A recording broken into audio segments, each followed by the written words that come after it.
नमस्कार दोस्तों आज हम भारत के राष्ट्रपति के बारे में पढ़ेंगे। हमारे राष्ट्रपति कौन कौन से हमारे राष्ट्रपति हुए हैं, उनका कार्यकाल क्या है, आओ हम देखते हैं।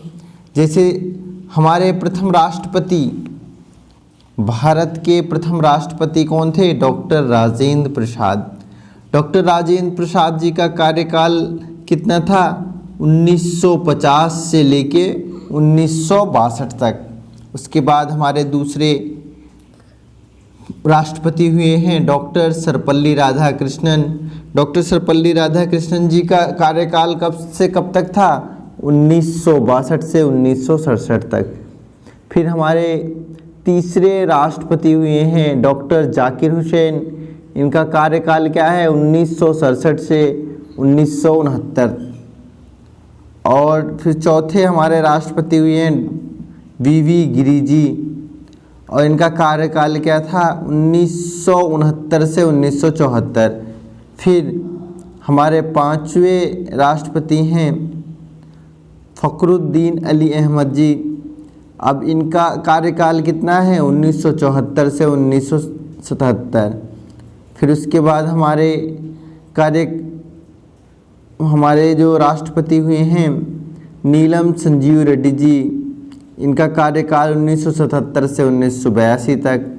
फिर डॉक्टर ज्ञानी जैल सिंह हुए हैं। फिर इनका क्या हुआ है कार्यकाल? 1982 से 1987 तक। फिर आर वेंकट रमन जी हुए हैं। इनका कार्यकाल 1987 से 1992 तक। फिर शंकर दयाल शर्मा जी, डॉक्टर शंकर दयाल शर्मा जी, इनका कार्यकाल कितना? 1992 से 1997 में। फिर के आर नारायणन जी हुए हैं। इनका कार्यकाल 1997 से 2002 तक। फिर डॉक्टर APJ अब्दुल कलाम जी हुए हैं। डॉक्टर APJ अब्दुल कलाम, इनका कार्यकाल 2002 से 2007। फिर प्रतिभा पाटिल 2007 से 2012 तक इनका कार्यकाल था। फिर प्रणब मुखर्जी 2012 से 2017 तक।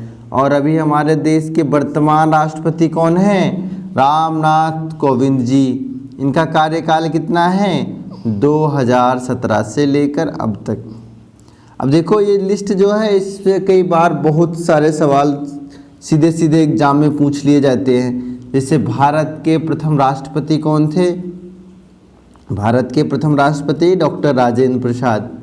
और डॉक्टर सर्वपल्ली राधाकृष्णन के लिए प्रथम भारत रत्न प्राप्त करने वाले व्यक्ति डॉक्टर सर्वपल्ली राधाकृष्णन थे। कौन सा? भारत रत्न प्राप्त करने वाले। भारत की पहली महिला प्रेसिडेंट कौन थी? भारत की पहली महिला राष्ट्रपति प्रतिभा देवी पाटिल जी। ठीक है। और इसमें अपने कार्यकाल में मृत्यु किसकी हुई थी?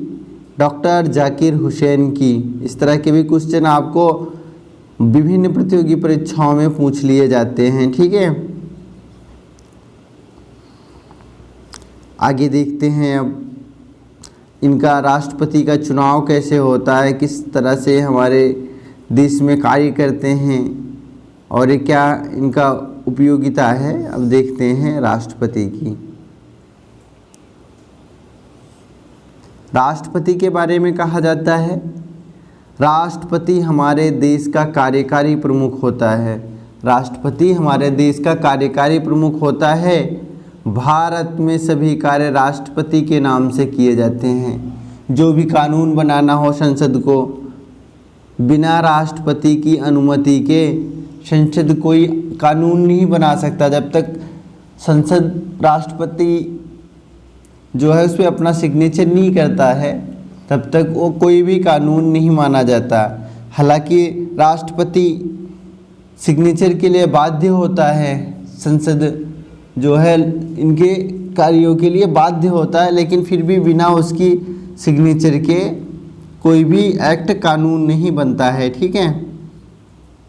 आगे देखते हैं। अब देखते हैं राष्ट्रपति का निर्वाचन मंडल कौन कौन सा है। राष्ट्रपति का चुनाव किस तरह से होता है? राष्ट्रपति के निर्वाचन में कौन कौन से लोग भाग लेते हैं, उन सब के बारे में देखते हैं।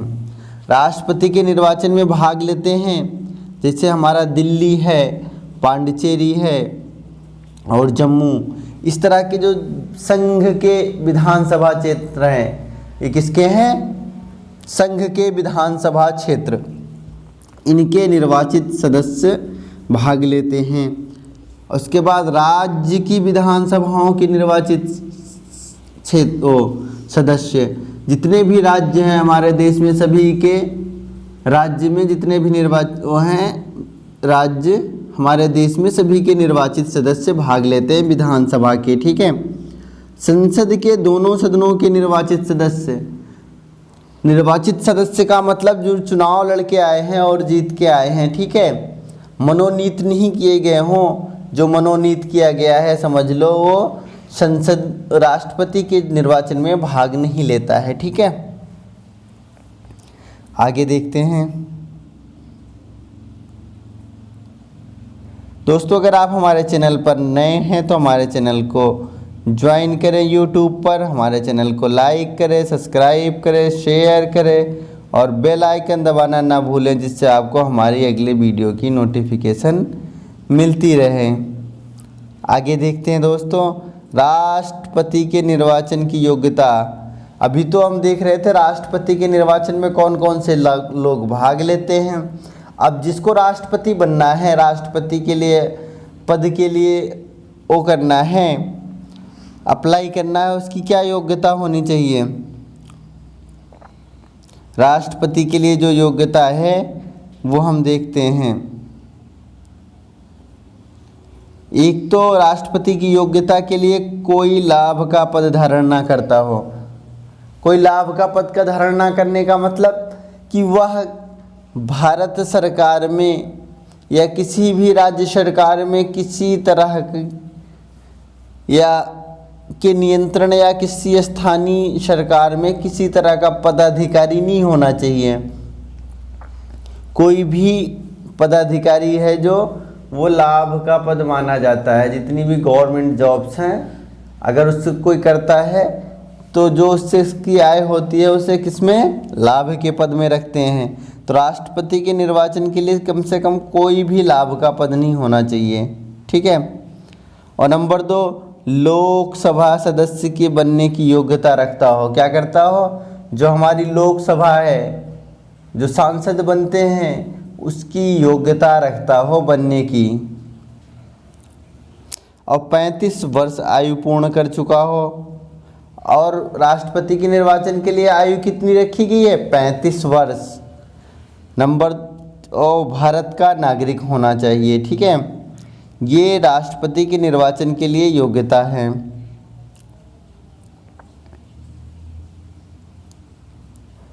अब राष्ट्रपति जब निर्वाचित हो जाएगा तो उसके लिए राष्ट्रपति शपथ लेता है। राष्ट्रपति किस तरह की शपथ लेता है? राष्ट्रपति पद को ग्रहण करने के लिए के पूर्व अपनी राष्ट्रपति कितना भारतीय संविधान के प्रति या भारत के प्रति वचन देता है। वचन क्या देता है? राष्ट्रपति कहता है मैं संविधान व कानून की पालन व रक्षा करूँगा और अपने पद के प्रति वफादार रहूँगा और स्वयं को भारत के लोगों की सेवा में, स्वयं को भारत की लोगों के सेवा एवं कल्याण में समर्पित करेंगे।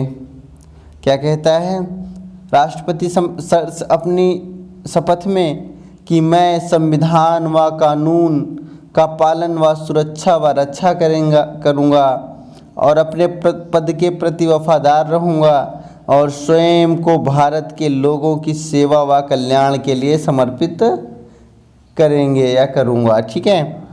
ये राष्ट्रपति के द्वारा शपथ ली जाती है। अब राष्ट्रपति के द्वारा शपथ तो ये ली जाती है, उनको शपथ कौन दिलाता है? राष्ट्रपति को शपथ दिलाता है उच्चतम न्यायालय के मुख्य न्यायाधीश। उच्चतम न्यायालय के मुख्य न्यायाधीश। अगर मुख्य न्यायाधीश नहीं है तो कौन दिलाएगा? उनकी अनुपस्थिति में वरिष्ठतम न्यायाधीश द्वारा राष्ट्रपति को शपथ दिलाई जाती है। वरिष्ठतम न्यायाधीश इसके उच्चतम न्यायालय के वरिष्ठतम न्यायाधीश द्वारा। वैसे तो उच्चतम न्यायालय का मुख्य न्यायाधीश दिलाता है, अगर मुख्य न्यायाधीश नहीं है, अनुपस्थित है किसी कारणवश, तो उच्चतम न्यायालय का ही जो वरिष्ठतम न्यायाधीश होगा वही राष्ट्रपति को शपथ दिलाएगा। ठीक है। अब राष्ट्रपति पद के लिए शर्तें कौन कौन सी हैं? राष्ट्रपति पद के लिए शर्तें हैं कि वह राज्य में किसी भी सदन या राज्य विधायिका में किसी भी सदन का सदस्य नहीं होना चाहिए। अगर ऐसा है, वो मतलब जितने भी हमारे लोकसभा है, राज्यसभा है, उसका कहीं भी किसी भी सदन का सदस्य नहीं होना चाहिए। अगर ऐसा है तो अपने शपथ ग्रहण के पूर्व ही उसे उस पद से क्या करना पड़ेगा? त्यागपत्र देना होगा। ठीक है। राष्ट्रपति के कार्यकाल में उसके वेतन को नहीं घटाया जा सकता, वेतन और भत्तों को। ठीक है। संसद द्वारा निर्धारित लाभ का विशेषाधिकार प्राप्त होता है। जो संसद द्वारा निर्धारित उसके हैं वेतन और भत्ते, उनका जो है विशेषाधिकार प्राप्त होता है। और राष्ट्रपति का वेतन 5 लाख रुपए प्रति माह है। कई बार तो सीधे यही सवाल पूछ लिया जाता है कि राष्ट्रपति का वेतन कितना है? 5 लाख रुपए प्रति माह।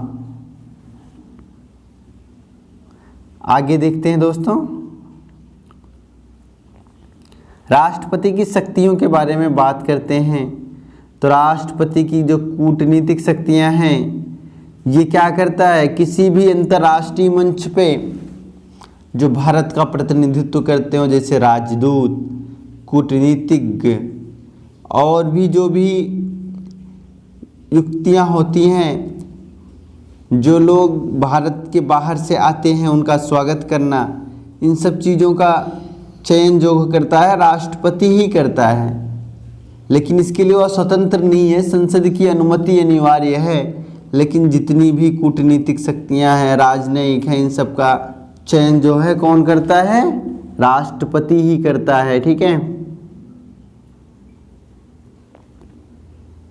सैन्य शक्तियों के बारे में राष्ट्रपति जो है तीनों सेनाओं का, जो हमारे थल सेना है, वायु सेना है और जल सेना है, इनकी सेना प्रमुखों को नियुक्त करता है और इनका क्या है? सर्वोच्च सेनापति होता है।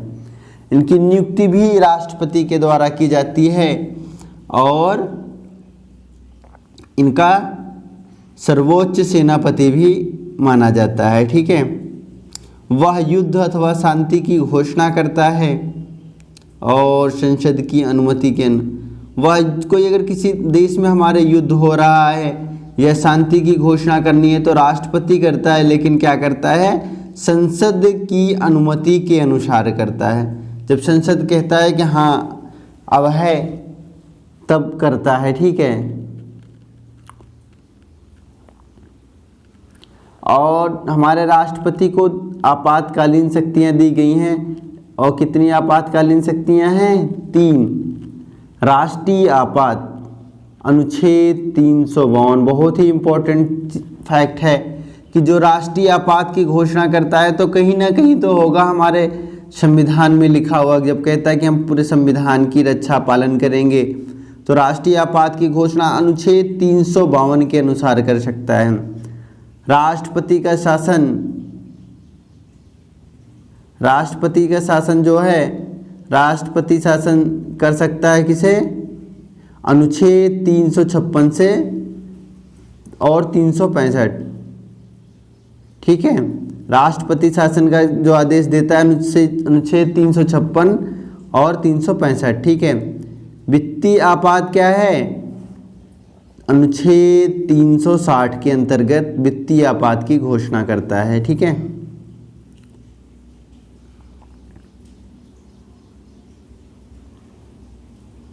राष्ट्रपति की कुछ वीटो शक्तियां दी गई हैं। वीटो शक्तियाँ क्या हैं ये देखते हैं। वीटो शक्तियों में सबसे पहले संसद द्वारा बनाया गया कोई विधेयक संसद पारित करती है तो कानून तभी बनता है कब, जब राष्ट्रपति उसे अपनी सहमति देता है। जब ऐसा राष्ट्रपति सहमति के लिए, जब कोई विधेयक जो है राष्ट्रपति की सहमति के लिए प्रस्तुत किया जाता है तो उसके पास 3 विकल्प होते हैं। ये क्या है, अनुच्छेद 111 में लिखा गया है राष्ट्रपति के विकल्पों के बारे में। विकल्प क्या होते हैं, या तो उस पर वो सिग्नेचर कर दे, मतलब कोई भी विधेयक जो राष्ट्रपति के पास गया उस पर अपनी स्वीकृति दे दे, या विधेयक की स्वीकृति के लिए अपने पास सुरक्षित रख ले, या विधेयक को संसद के पास पुनः लौटा दे। क्या कर दे, पुनः लौटा दे। किसके लिए, पुनर्विचार के लिए। पुनर्विचार के लिए लौटाने पर क्या है, अगर संसद उस पर विचार करके बिना किसी संशोधन के फिर संसद राष्ट्रपति के पास भेज देती है तो ऐसे में राष्ट्रपति को उस पर सिग्नेचर करना क्या हो जाता है, बाध्यकारी हो जाता है। ठीक है। यदि कोई धन विधेयक नहीं है तब ये सारी प्रक्रिया होगी। धन विधेयक राष्ट्रपति साइन करने से मना नहीं कर सकता है, क्योंकि राष्ट्रपति की पूर्व अनुमति के साथ ही उसे लोकसभा में पेश किया जाता है धन विधेयक को। ठीक है, आगे देखते हैं राष्ट्रपति की वीटो शक्तियाँ। राष्ट्रपति की वीटो शक्तियाँ क्या हैं, 4 प्रकार की होती हैं। जैसे अत्यंतिक वीटो। अत्यंतिक वीटो कौन सा होता है, सामान्यतः 2 प्रकार के लिए प्रयोग किया जाता है जो अत्यंतिक वीटो होता है। व्यक्तिगत सदस्यों के संबंध में, जैसे संसद में कोई मंत्री नहीं है, कोई सरकार का आदमी नहीं है, फिर भी कोई वो विधेयक पेश करता है तो उस पर निर्णय लेने का पूरा अधिकार किसके ऊपर है, राष्ट्रपति के ऊपर, कि उस पर वो साइन कर सकता, नहीं कर सकता, उसे रिजेक्ट भी कर सकता है। जो भी कुछ करना है ऐसे मामलों में वो राष्ट्रपति कर सकता है। ठीक है। और सरकारी विधेयकों के मामले में क्या है, जब मंत्रिमंडल को त्यागपत्र दे दे और विधेयक पारित हो गया हो और राष्ट्रपति की अनुमति शेष हो, मतलब क्या किया गया, सरकारी विधेयक में मंत्रिमंडल किसी कारणवश त्यागपत्र दे दे, उसका विधेयक संसद और राज्यसभा में, लोकसभा और राज्यसभा में पास है और राष्ट्रपति की अनुमति बाकी थी, ऐसे में क्या हुआ, मंत्रिमंडल ने त्यागपत्र दे दिया। तो फिर क्या होगा, नया मंत्रिमंडल राष्ट्रपति को ऐसे विधेयक पर अपनी सहमति ना देने से की सलाह दे सकता है। ठीक है, आगे देखते हैं दूसरे नंबर का वीटो जो कौन सा है, निलंबनकारी वीटो। कौन सा है, निलंबनकारी वीटो। और एक है पॉकेट वीटो। पॉकेट वीटो और निलंबनकारी वीटो। निलंबनकारी वीटो में क्या है, नाम ही सुन के पता लग रहा होगा आपको कि किसी भी चीज़ को विलंब करना। निलंबन का मतलब विलंब। विलंब करने के लिए क्या किया जा सकता है, राष्ट्रपति अपने वीटो का प्रयोग करके उसे क्या करता है, संसद को, विधेयक को संसद में पुनर्विचार के लिए लौटा सकता है। ठीक है, लेकिन अगर संसद उसी विधेयक को बिना किसी संशोधन के पुनः राष्ट्रपति के पास भेज देगी तो राष्ट्रपति को अपनी स्वीकृति देना बाध्यकारी हो जाएगा। क्या हो जाएगा, राष्ट्रपति को अपनी स्वीकृति देना बाध्यकारी हो जाएगा। अब पॉकेट वीटो क्या होता है, पॉकेट वीटो में क्या होता है, राष्ट्रपति विधेयक पर ना तो कोई सहमति देता है, ना तिरस्कृत करता है और ना ही लौटाता है, और एक लंबे समय तक विधेयक को लंबित कर देता है। जब विधेयक को लंबित करने का मतलब कि अपनी जेब में ही रख लेता है, पॉकेट मतलब अपने पास ही रख लेता है। ठीक है, जब अपने पास रख लेगा तो उसमें क्या आएगा, टाइम बढ़ाना होगा। ठीक है, आगे देखते हैं राज्य विधायिका पर राष्ट्रपति का वीटो। जो चौथा वीटो है राज्य विधायिका पर राष्ट्रपति। राज्य विधायिका मतलब कि जब कोई राज्यपाल है, राष्ट्रपति के पास अब वो भेजता है, विधेयक भेजता है राज्यपाल राष्ट्रपति के पास, तो राष्ट्रपति के पास 3 विकल्प होते हैं। किसके? आर्टिकल 201 के अनुसार राष्ट्रपति के पास 3 विकल्प हैं। वह विधेयक को अपनी स्वीकृति दे सकता है, वह विधेयक को अपनी स्वीकृति के लिए सुरक्षित रख सकता है, राज्यपाल को निर्देश दे सकता है कि वह राज्य विधायिका के पास पुनर्विचार के लिए लौटा दें।